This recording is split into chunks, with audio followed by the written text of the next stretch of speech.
Hello, this is Ted from Dementia Talks and Wandering Light, welcoming you today to another Dementia Talk. I wanted to follow up on something that I said earlier, and that was I would try to focus on things to help you understand what it feels like to have dementia. And so I asked Christy, what things could I talk about that help people understand what it really feels like to have dementia and the things that they should be worrying about or catching as they go, and maybe you can see some parallels, or you can see parallels in loved ones, etc.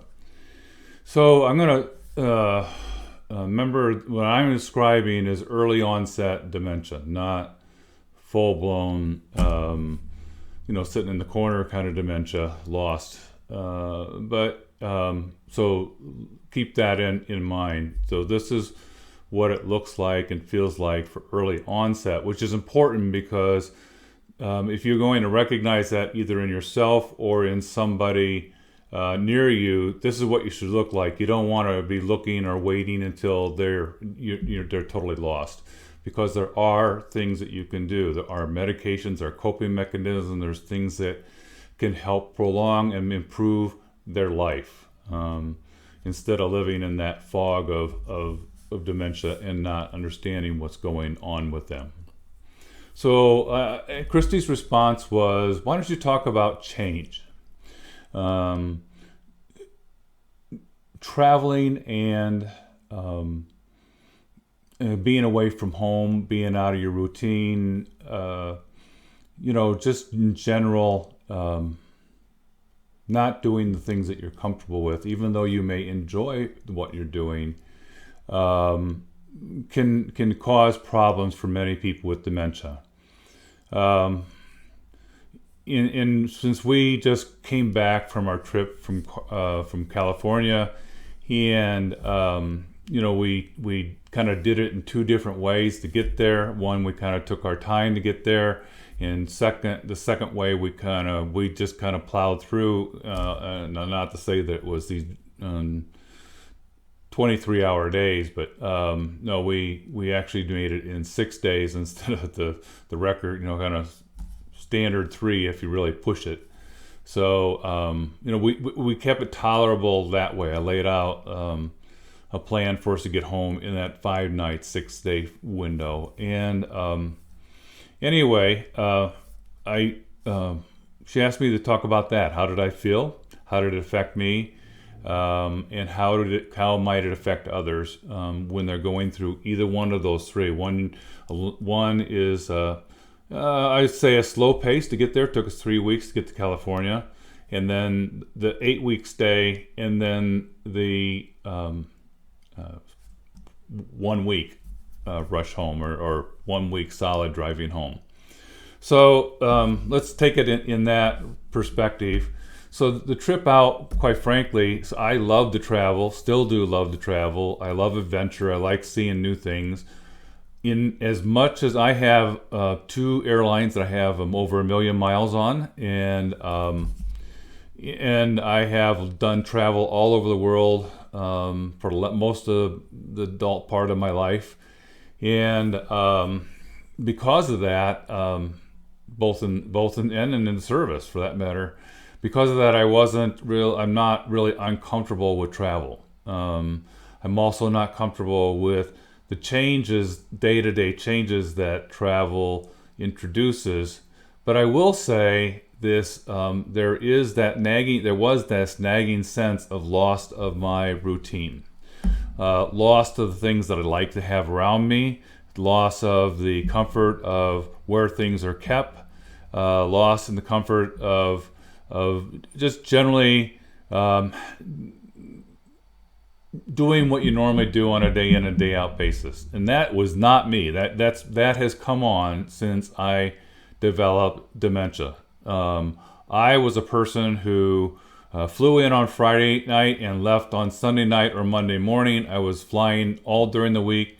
to different places, and it never bothered me, right? So that's kind of the total opposite for me. So, but if you're a person who had a situation where you had a routine that you could come to, what have you, what I went through, even just getting there, could if you have dementia, could really set you off. It can make you irritable. It can make you anxious. It can make you longing for home. It can make you uncomfortable to communicate with and be around.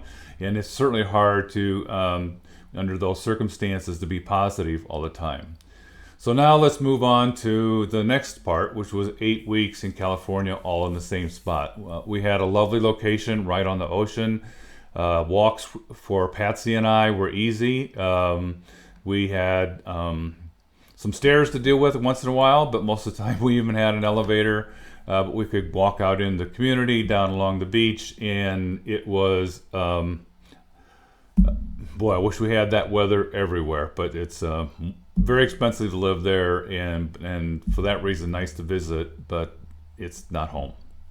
But so at the end of the 8 weeks, I was ready to get home. I think that's why I structured our travel home in this 6-week process, and instead of going, original plans were to take 2 or 3 weeks getting back. We even had one place, two places booked for a week.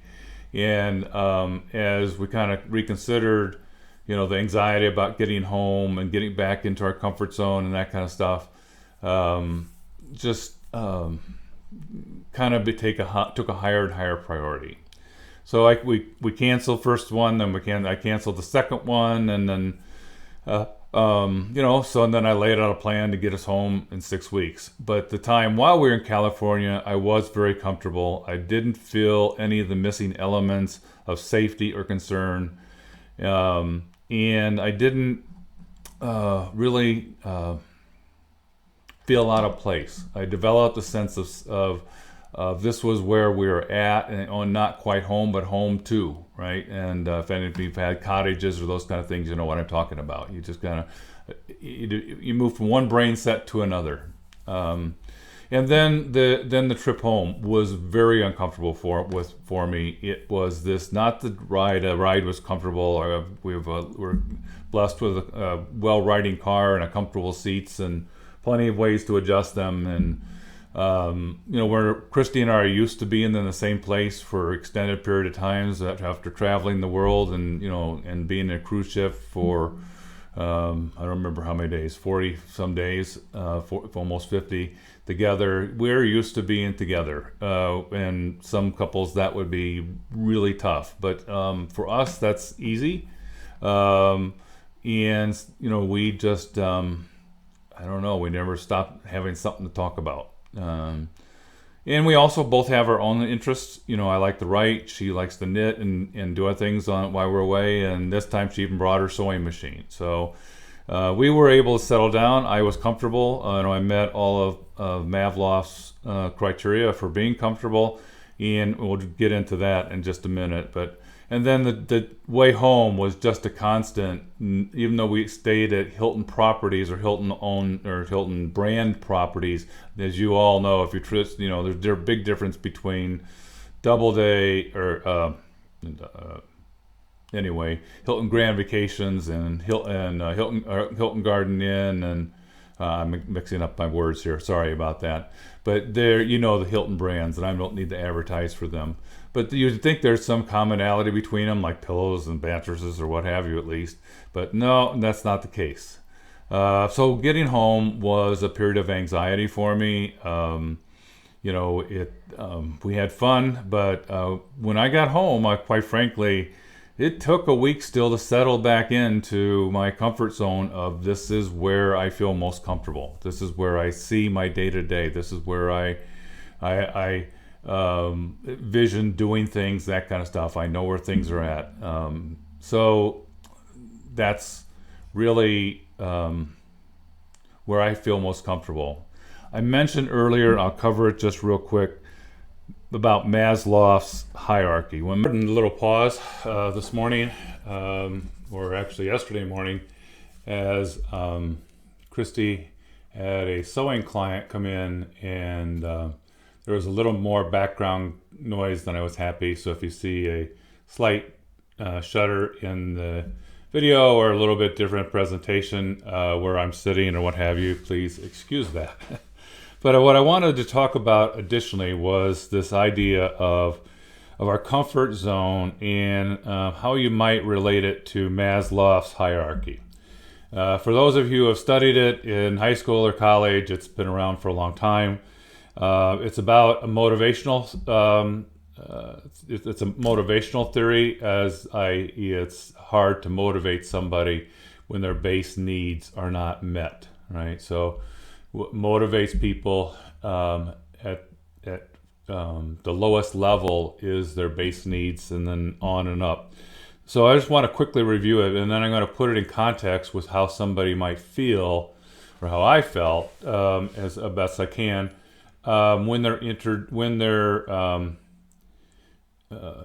when change is interjected, particularly in this case through travel, what have you. So at the very bottom of, may I put up a slide for this? At the very bottom is food, water, sleep, and warmth. Those are at the bottom of the pyramid, and if you don't meet those needs, then you're not going to motivate somebody to do something more. In our case, what we want to be motivated to do is live positively, because that has a dramatic effect not only on our mood but upon our brain health. So living positively, and it helps others as well, is what we're aiming for, right? The second level, which is about more about security, and it deals with our safety and our finances, our health, and when those are in jeopardy, you can see why we would struggle with being positive, what have you. You think of all the people in Ukraine and the struggles that they're having. They're being attacked, and both of these levels are just completely at risk in their minds. That's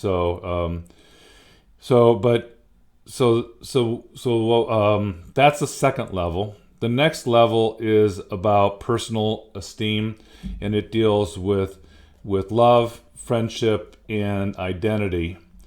And then the next level up is about personal accomplishments, i.e., the things which you've done that you can take pride of, that help you build upon what your next motivation and personal accomplishment could be or should be. And the last level is in terms of personal growth. So at the top of the pyramid is ability to grow. And for those who think you can't grow during having dementia, I'm open to a call anytime. 574-276-4600. That's my phone number. And you have my email, ted@wanderinglight, that's LITE.com. Please, if you're struggling with understanding how living positively is a something that can help your brain and help you live with dementia, please, I'm glad to take the personal calls, or please refer other people to me. Again, it's 574-276-4600. I'm not afraid to put my phone number out there for that purpose and that reason. So let's go back now. We talked about how I felt while we were traveling in those three different stages. And let's just lightly touch on maybe where Maslow has identified some things which may have caused me to be uncomfortable and feel discomfort. So first off is, this is going to sound funny, is food, right? One, Christy and I have been trying to be on a diet. We're now fully dedicated since we've been home. We're working on Weight Watchers, but you never know what you're going to find in being stuck with a fast food meal at the end of the day that sits on your stomach and doesn't allow you to sleep. It can be worrisome. Doesn't mean we can't afford to get our next meal, but it does weigh on the change scale, right? If each one of these things were an item that you'd put on a scale and the other side is comfort, the more you stack on the change side of the scale, the more uncomfortable you're going to feel. The next one, obviously, I don't worry about water other than having it along. But the next one is sleep is so important because for a person with dementia, getting a good night's sleep determines how the whole next day is going to go, and maybe the next day after that. If you have a bad night's sleep, you're going to struggle with that. So if you think about how we slowly went out there to California in the beginning and took our time, we were able to get good night's sleep. We were able to get good meals. We were able to obviously deal with warmth and cold and that kind of stuff. I wasn't too worried about that. But other than snow up in the mountains, you never know what's going to happen. And we do have pictures of that happening for us. We did go through some snowstorms. But moving up the ladder, then there's the issue of health, right? So safety wasn't my concern, although there was a couple hotels that we stayed at that you just stayed on the hotel property because they were next, even though they were Hilton properties, they were next to truck stops, what have you, which meant that it was also difficult to go get something to eat or whatever. But we were in the middle of nowhere in New Mexico or South Dakota or what have you. And then so you can see how the more regulated you are, the more time you get. You can see why the way out there and the way back presented less change problems on that right side of the scale. Now think about it in terms of our trip back. Food was always in question. Where are you going to stop? We're going to the Southwest, where there's not a lot of restaurants and places to eat, and when you do stop, you don't necessarily get food that's good for you. Water was not so much an issue. We could carry what we needed. But sleep was a big problem, right? Because I needed to get a good night's sleep, and doing it day in, day out for 5 days was a real challenge. And that's what's really, I think, started to wear on me when I didn't get a good night's sleep because I didn't feel comfortable in the bed I was in or what have you. Then that rolled into the next day and the next day, and we all face this at some time of our life. But that really started to not only to be a problem, but it played on my mind. So it's almost like it stacked two chips on the negative side of change. And the last was warmth. Trying to get the right room temperature in these hotels is like a mission impossible. It's either too hot or too cold. When you call the front desk to ask for help, they don't know, or they'll tell you that's the coldest you can make it, or that's the warmest they'll make it, or whatever. You just have to wait for the room to warm up. So sometimes you can be off to a bad start in those kind of conditions. The last was the next layer up about finances, health, and safety. Again, I think that health one was what was one of those that was in that negative change side of the balance. And I can tell you the balance started tipping to being more concerned, being more fearful, and more aware of how change was negatively affecting me, and made it harder and harder and harder to put my thumb on the scale on the being positive side to balance it out. And that's from somebody who wakes up every day determined to be positive. So those are kind of the three attributes of what I felt. Obviously, during the 8-week stay, the bed was great, the food was great, we could regulate our time. It became like our second home. I won't go into it, but obviously the change part became empty, and the positive thinking and ability for personal growth rose to the point that I decided that I'm going to learn to play the piano. And so I'll pivot this way if I can, just slightly, and you can see that I have now a new keyboard. So, my goal is to keep learning, not to think that with dementia you can't learn. And there's plenty of testimonials that said piano playing of all things is one of the best things for brain health in terms of somebody who has dementia. I don't know why. They've done blind studies. They've looked at other hobbies in comparison to that, but turns out piano playing, which is something I wanted to learn to do since I was a kid, never really could afford it. My parents paid for trumpet lessons, and There was no more extra room for piano lessons, and practically no time either. All of us in our day were very busy as kids. If you weren't playing outside, you were taking lessons, studying, or what have you. We did not sit around and spend much time watching TV or playing video games. But anyway, I'm off on another soapbox. And so I'm going to end with that thought in mind, and that is, find things that make you positive. Avoid things that cause negativity in your life. Help other people that are struggling to stay positive, and be that influence with them, and you will find you have a purpose no matter what you do. It just becomes contagious. So put your thumb on the scale, as I joked about, on the change side, or on the negative, on this reverse negative change, and enforce positive change. And not only will you help yourself, but you will help others in your family. This is Ted from Dementia Talks. I hope this was helpful. I hope that you benefit from it. If you didn't personally, but you liked it, please share it with others.